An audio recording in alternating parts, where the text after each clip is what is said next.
Good morning, I hope you're having an amazing day. It's Mark Weens, I'm in Luang Prabang, Laos. Today we are on our way to Kuang Waterfalls, which is one of the most popular day trips to take from Luang Prabang. It's a beautiful cascading waterfall. But first we're stopping for some breakfast, and then we're gonna continue on to the waterfall, and then hopefully we're gonna find a delicious lunch. We rented a van for the day, for the morning part of the day. We are on our way. This is gonna be a very fun day. I'm gonna share it all with you in this video right now.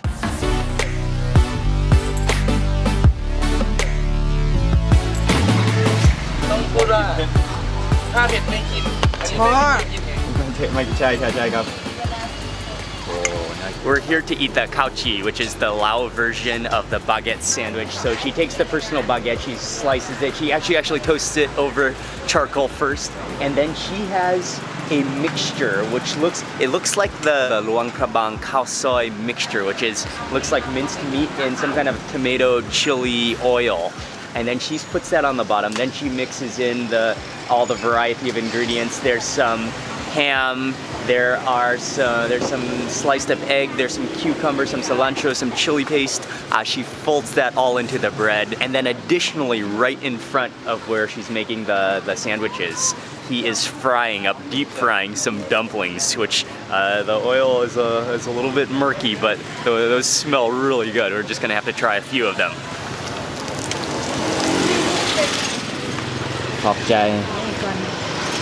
Wow, dude. The sandwich is just fully loaded. It's just exploding with ham and meat, and I like how she uses that meat oil tomato mixture both inside, and I don't think she added any pate. So normally pate is common in here, but I think she uses that meat tomato relish mixture. And yeah, it's just fully loaded. I like also how she served it on a good morning plate.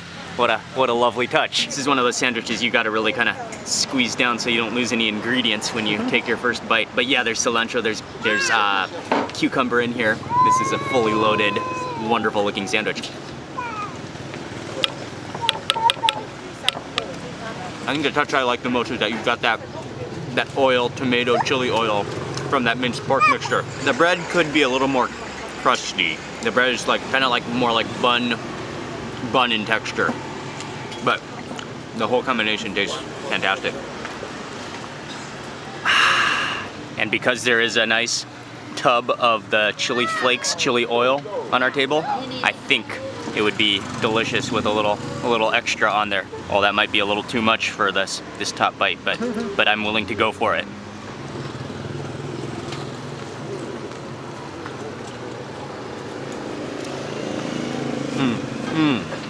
Oh, that chili.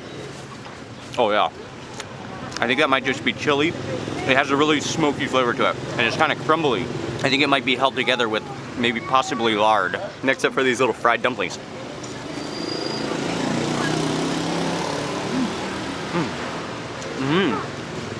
Oh, I thought it was going to be more heavy because the wrapper looks very thick, but it's actually almost kind of like bready, like fluffy. On the inside, you taste there's water chestnut, there's some minced meat, and I think some wood ear fungus. Almost has like a mashed potato texture on the inside. Oh yeah, everything is better with that chili.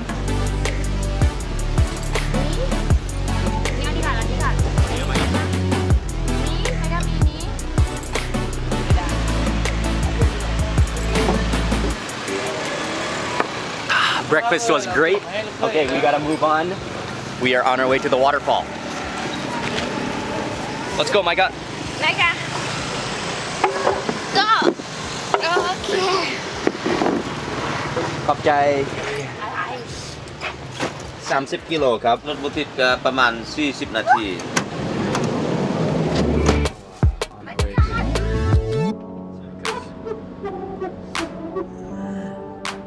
We're on our way to Kuang Waterfall. Our driver said it will take around 40 minutes to get there. But the plan is, it's 7:45 right now. The plan is to go kind of early in the morning as they open to hopefully beat the crowds. I'm not sure if it will actually work, so hopefully we'll get some great views before the crowds arrive.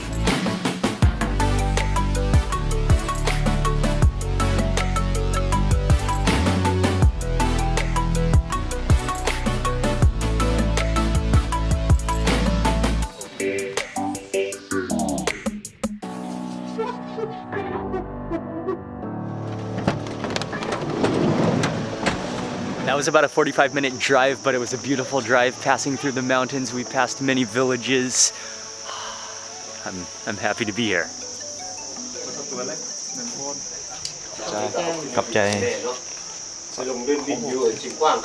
It costs 20,000 kip per person to enter, and we're walking in. It's already beautiful looking at the trees. You can hear the sound of the jungle.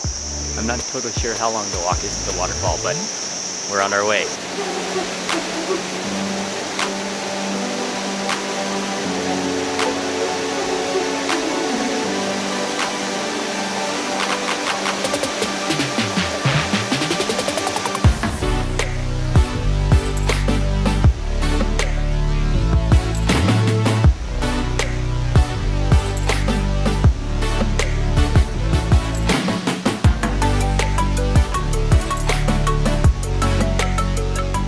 Series of cascading waterfalls that just goes down from shelf to shelf, just flowing on the rocks. And there are a variety of different levels. We're gonna hike up to the levels, but the first level here, you cannot go swimming here, but it's just gorgeous to look at. The views from the bottom level are gorgeous, but we're gonna hike to the next level now. And they said it's about a 15-minute hike. No, they just came to.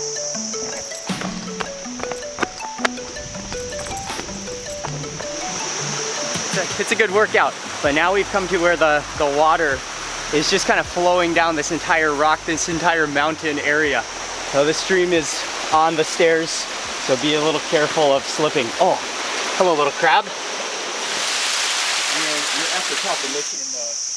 We made it to the top. That took about 10 minutes, but actually up here, so we're at the very top of the levels of the waterfalls. Here it's mostly a forested area, with just pools of water and kind of a marshy area. We're trying to find where a good swimming hole, emerald pool would be to take a swim. I think it might be further down the waterfall and then downstream maybe. I don't know, we'll walk around and I'll fill you in. We asked one of the staff here, and you can swim here. Here's a nicer pool than what was a little bit back there, but this is right where the waterfall is beginning, where it's falling off the ledge. So they have a couple of railings here so you don't get too close, but you can just see off the ledge there that just drops down to the first pool and then to the next pool. With the mountains in the background, it's beautiful. It's beautiful. I think what we're gonna do is hike back down, and then he also said there are some swimming spots if you go further down, because I think it's a little more beautiful down there, and the pools are, the color of the water is gorgeous.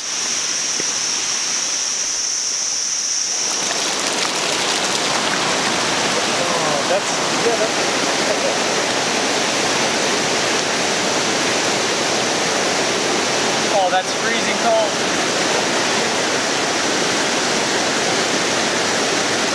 The reason the water is so beautifully turquoise in color is because the waterfall is made from limestone.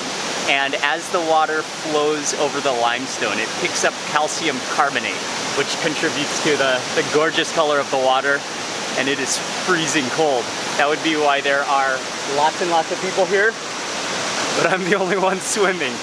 I just had to take a dip, but it's really, really refreshing too. It feels so good. As I was just sitting here speaking to the camera, I can feel little fish nibbling at the dead skin on my feet. Those are the doctor fish that eat the dead skin. So hopefully if I stay here long enough and am very still, I'll have a swarm of fish around my feet. That would be fantastic.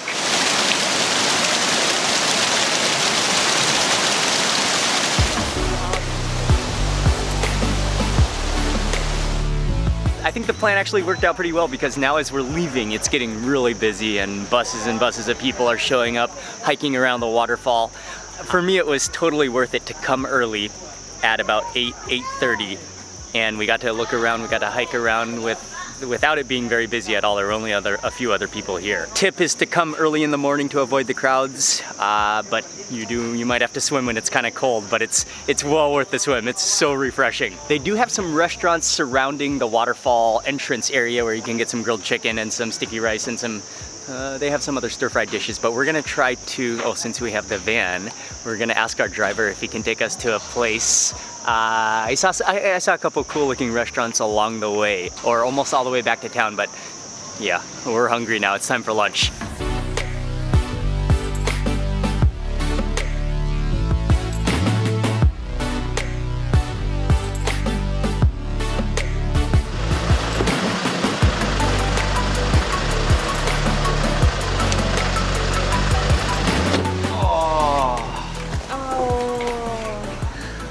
We all fell asleep in the car. That was about a 30-minute drive. We're almost back to the center of Luang Prabang, but we found a restaurant that specializes in grilled goat here. And our driver said actually the grilled goat is more common, or usually only open in the evening, starting in the evening, so it's just lunchtime now. We got lucky that they're open, but that's why they're not busy yet. I'm sure in the evening this would be packed with people hanging out and eating goat.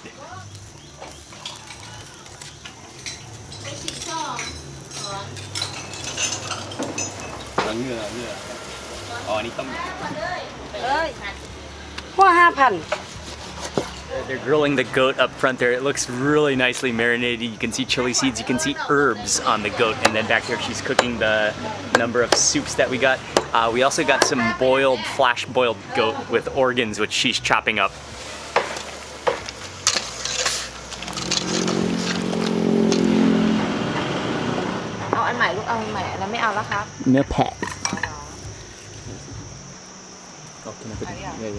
A couple of the dishes have just arrived, and yeah, she grilled the goat, and then there's some interesting sauces as well as one bowl of seasoning which is called makwen, which is it's related to Sichuan pepper. It's a great spice used in this region, and yeah, we gotta try the goat first, the grilled goat, and she topped it with some fried chilies and some fried lime leaves.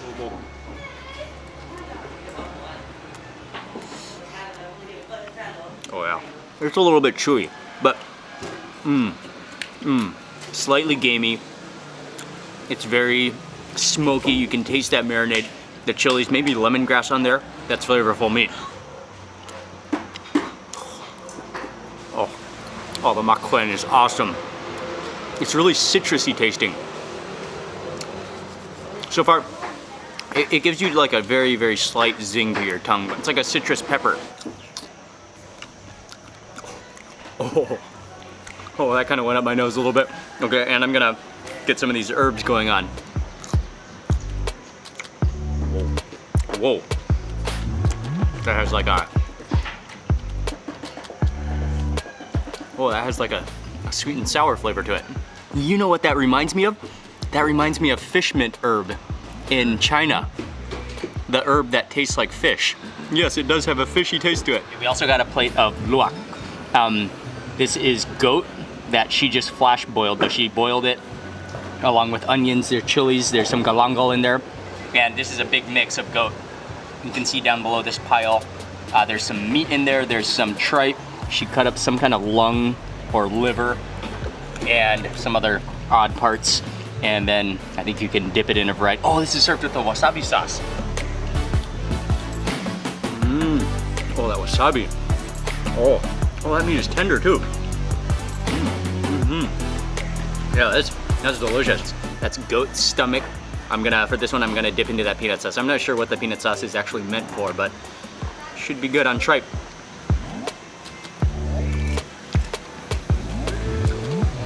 Wow. Okay. That's a very peanutty peanut sauce. But that tripe,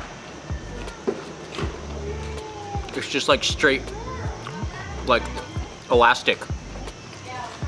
I don't even know if that's chewable. I think I took a bite before you and you're still chewing? That's a little on the chewy side. But the meat was really tender. You gotta like chew with a rhythm.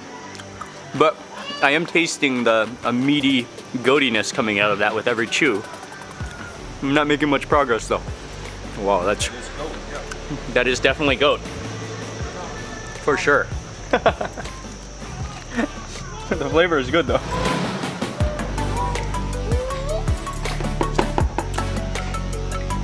Okay. Yeah, that's my combo there. The grilled goat with that marinade, with that dry rub, dipped into the makwen.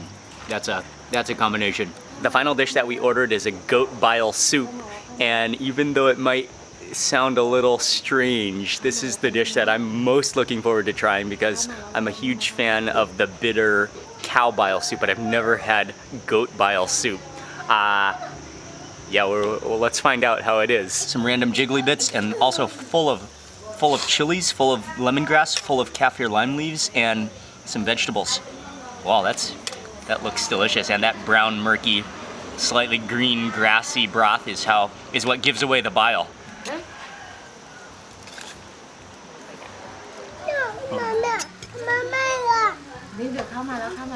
Oh, we haveผัดด้วยนะ Oh yeah, they just had to go to the market.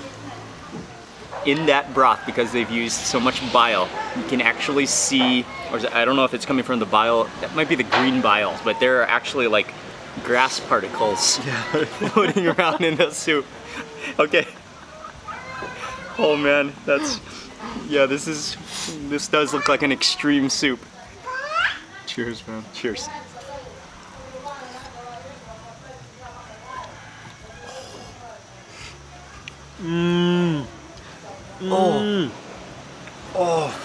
Oh, that's delicious. Oh, okay. Yes, it is. It is not for the faint of heart. I mean, it is a little bit of an extreme soup, that's for sure. The bitterness, though, is perfectly mellowed out. It's not like a really sharp. It's almost like a more mellow bitterness. The bitterness slightly grows on you, but as opposed to that, like impossible to chew tripe from the other dish, I got an intestine in that bite that was completely soft and tender.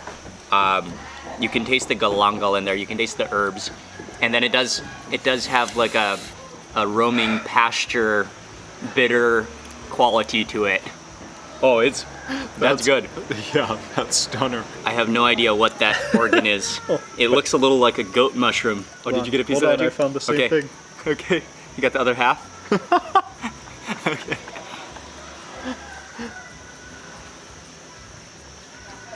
Oh, maybe liver. Whoa. Whoa, that has like a sweet taste to it. And kind of crumbly.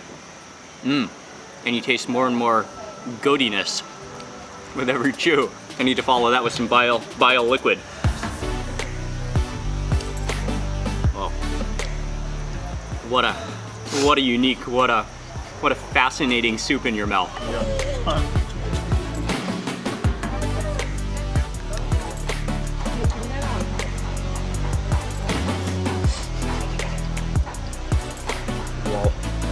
Yeah, with every single bite and sip of that soup, you taste the land. You literally taste the land. Kind of has a green, grassy, digested kind of flavor to it. This is definitely a unique meal. And also, I just want to quickly show you, but they don't only have extreme food here. Ying and Micah got tom yum with chicken, and it looks really good. I'm just gonna taste the broth.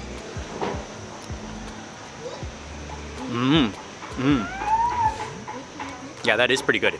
A little bit sour, kind of tomato-y, and then it has a dry chili flavor to it. I think they might have added a whole chicken in there.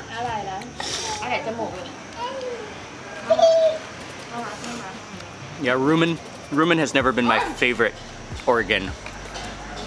Kind of like gummy in a strange, grassy kind of way. The flavors were great. I'm happy to have experienced the Laos style of a full goat meal from the soup. Okay, the soup was actually one of the best dishes. That was fresh, that was delicious.